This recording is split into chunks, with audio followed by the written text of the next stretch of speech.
Hey everyone, this is Tappers here again, and welcome back to the Kirby Superstar Let's Play. We're heading off to the fourth planet of Milky Way Wishes, Hotbeat, the residential fire planet of this subgame, which is not actually the sun of the sun. Well, it's the sun that's close to the stars, but you kind of get the idea. Also, I should have probably mentioned that while the game says that you can't steal abilities or whatever of regular enemies, you can still get from temporary abilities like Sleep, Crash, and Mike. I mean, and Paint probably. Yeah, that's what I was gonna try to say. But we still have to find the rest of the abilities, which is not that many left, but in order to get this next one, at least without taking unnecessary damage, we need to grab this invincibility candy, blow up the bomb block in order to release this magma flow, and just crawl up inside because clearly we have the ability to do that, and of course get the fire power up because why wouldn't you in this area? But this is also actually one of the first couple plants where you only get one power-up from, and as we'll be seeing later, or I'm sorry, two power-ups from, because in the first three that we went to, not counting the mystery star planet of some sort of relevance, but where we had the copy ability, but the last ability we have is up here, but in order to do that, we need an ability that can actually hit blocks from overhead. One of the best ones to use would be Beam, although you could also use Yo-Yo if you had that, but we haven't gone to the planet where you actually get it, so instead we just have to kind of settle for what we've got. But since we're in a dead end, we get to face Bugsy for the first time in a while. So naturally, if we're fighting him, we of course are going to be getting an ability, and it's, well, Suplex, of course. Which I've mentioned already that I like this ability a lot more, and I didn't have any idea what I was doing because I was thinking that this trolley was going to go forward, but it actually goes backward for some really odd reason. And jumping into magma panels and stuff. This is clearly Battle Network if I'm mentioning panels, but they're pillars and stuff. Don't you know? Also, completely necessary pillar that spawns right in the middle of the minecart. Fortunately, you don't get hurt just from running into it with the trolley. It's just don't actually run into it. Like, fire is bad. I mean, I should just go off along with that, and being aware of Gordos and Scarfies that are very aggressive in this area because they're purple and they're very poisonous to they're hazardous to our health. I mean, I was gonna start singing a song, except that it doesn't really fit in with the context, except it probably could if I tried hard enough, but that's besides the point. Hotbeat is is definitely more interesting than the first couple planets we went to. I mean, considering that there's just more than one area to it. I mean, I used to consider it my least favorite because it is just really dangerous. And at the end of a hot level, we have, well, if you recognize the background, we're gonna be fighting Chameleon Arm, which I'm kind of glad we are, because there is something that I didn't show from this fight. I think I do show it in this fight. What doesn't show, however, is that some of the graphics are completely missing.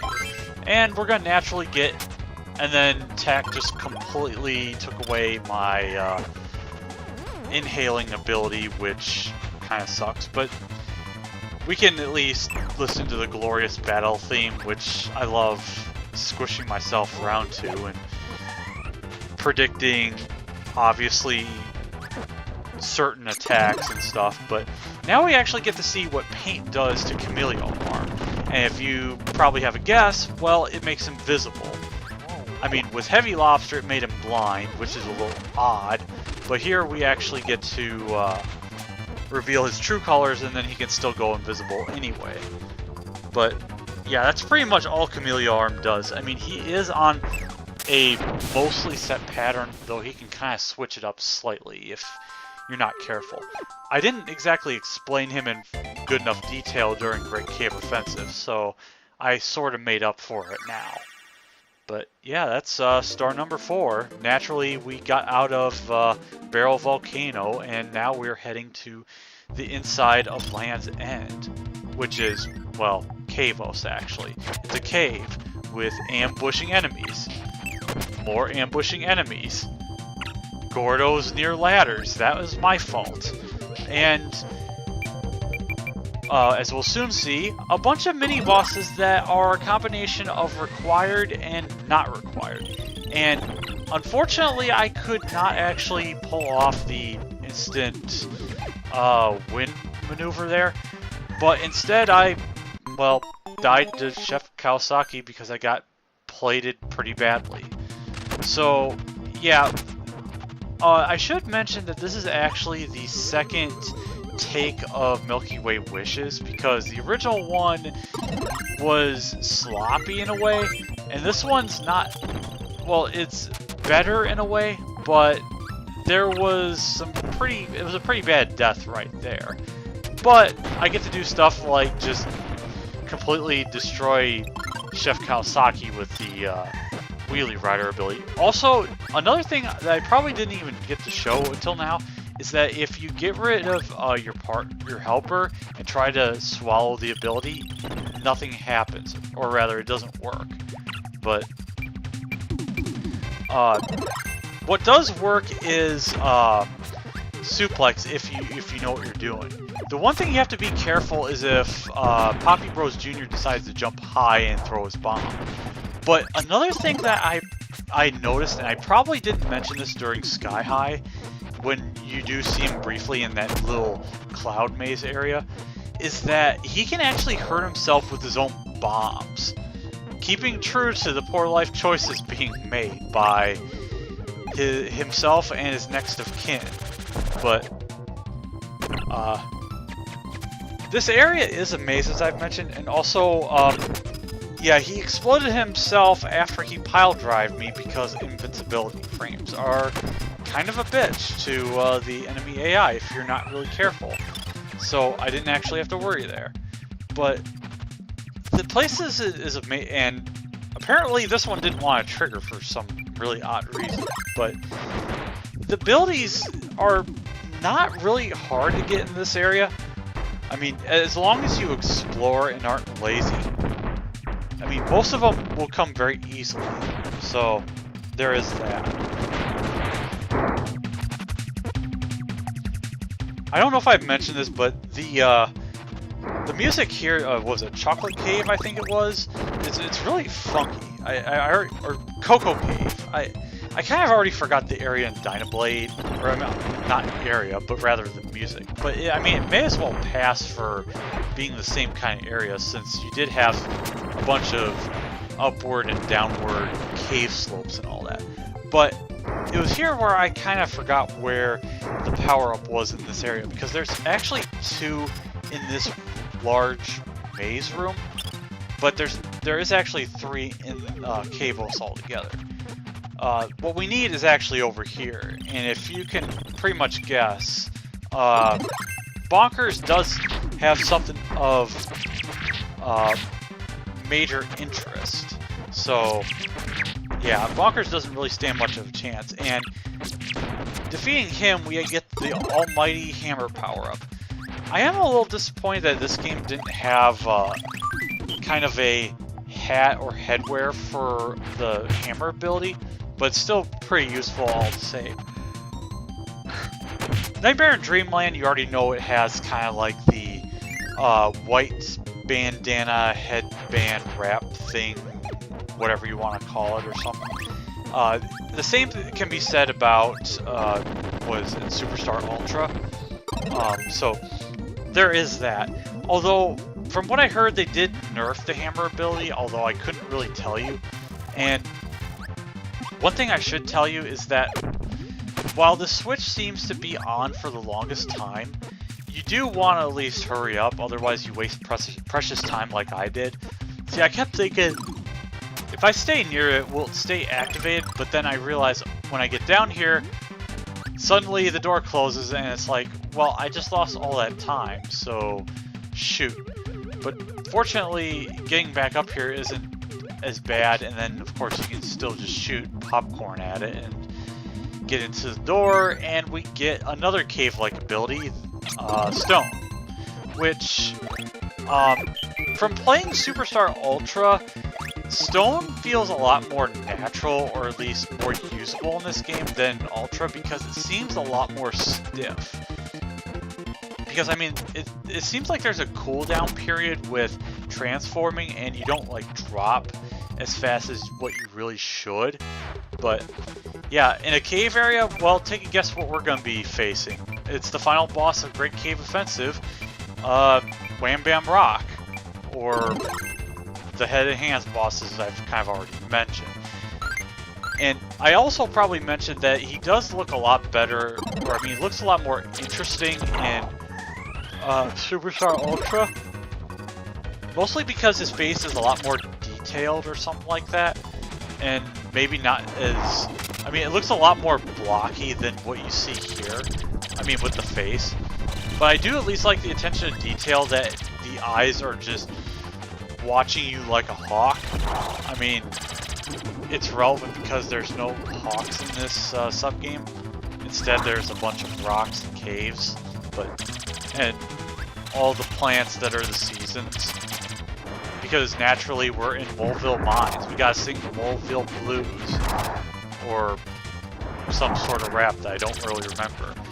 Now, I don't remember if I showed some of the things that he can also do, but he also has the Walking Man ability, and I mean, this battle should have already been over, but I missed several shots. But you also have to be careful when he grabs you, because he can, if you don't get away, he can actually toss you to the other side of the screen and do even more major damage. It should also be noted that there's another variety of this boss in Superstar Ultra, but it's not even relevant here since it's not even extra content, so there's that. But that's Popstar Treasure Star number 5. So now we're heading to Planet 6, which I would consider the factory gate, but instead we're at Mech Eye, which interestingly enough in Kirby Superstar Ultra they spell it M-E-K-K I don't even remember how the spelling is, but they spell it a little bit more differently, and also be careful because you can actually fall in a plit. You can fall in a couple of pits if you're not paying attention, which I almost did twice because, well, I wanted to say I was in practice for this, but I clearly was not. But Mech-Eye, kind of like, Kavos had only had 3 abilities that we could get. These last 2 planets only have 2, and we're about to get the 4th to last one, the Almighty Yo-Yo ability, which we can do our fancy tricks if we're careful enough. But we're not going to do them right now because we're going to just take this gust of wind, struggle with using elevators, and then eventually leave as we should. We did just go. And we can also breakdance, kick through all the Gordos if we're very careful. And this is actually a good ability to have in here because we can ignore all the legwork of going back and forth, and we can attack through walls and all that stuff. But we're already on the last screen of Mech-Eye, and there's actually a bunch of mini bosses we can fight just for shits and giggles. But I mean, I fight them just so that I can kind of like show off some more abilities, which is not really necessary. And of course, I will never say no to fighting Mr. Frosty because his expressions are the greatest. Also, he had a max tomato, so he's also the greatest. But it's here where I decide to grab the suplex power-up because I don't show it off enough, at least I think. But, I mean, we can also get some pinpoint goodness, and notice that the biggest issue with suplex is if enemies jump up into the ceiling a ton. So there is that. But I love suplex for the sheer power that can be dealt by having stars hit your enemies. And if you're lucky, you can kind of hit an enemy 2 or 3 times. Random tip of no real note. Chef Kawasaki has a much better look than he does in this game, where he just seems just too surprised or whatever. He's a lot more happy in Superstar Ultra. That's all I can really say. I do need to play Milky Way Wishes again in that game, along with Med Nightmare. I think for the longest time I wanted to say that I wasn't as big a fan of Ultra, but honestly I do really like Superstar Ultra because it just looks it does look a little better and probably more vibrant in color. I mean, it's not to say this looks bad. I mean, this looks fine for Super Nintendo standards and whatever. Also, we just killed Poppy Bro with a massive combo there. That's the power of suplex. I mean, there is a bunch of waiting time, but fortunately that's not as much the case in Superstar games since they introduced the foot dive, which I guess I should have called it by now.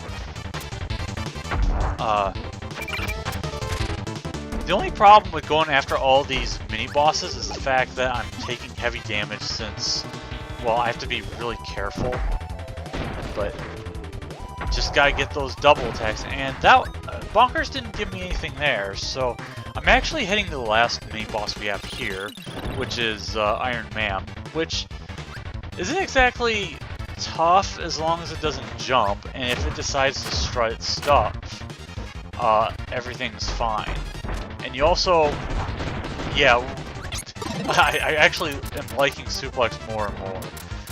I'm trying to remember if it is in the newer games. I mean, I'm already forgetting stuff that I really shouldn't, but you definitely want to get the power up there because you can actually hit that block from back there, which is something that we did in Great Cave Offensive, but hitting blocks through a wall or whatever. But yeah, we got both our power-ups, and now we're going off to fight Heavy Lobster, which I did already show what happens when we use the paint ability on him, but I'm actually going to use the paint ability one more time, as you will eventually see.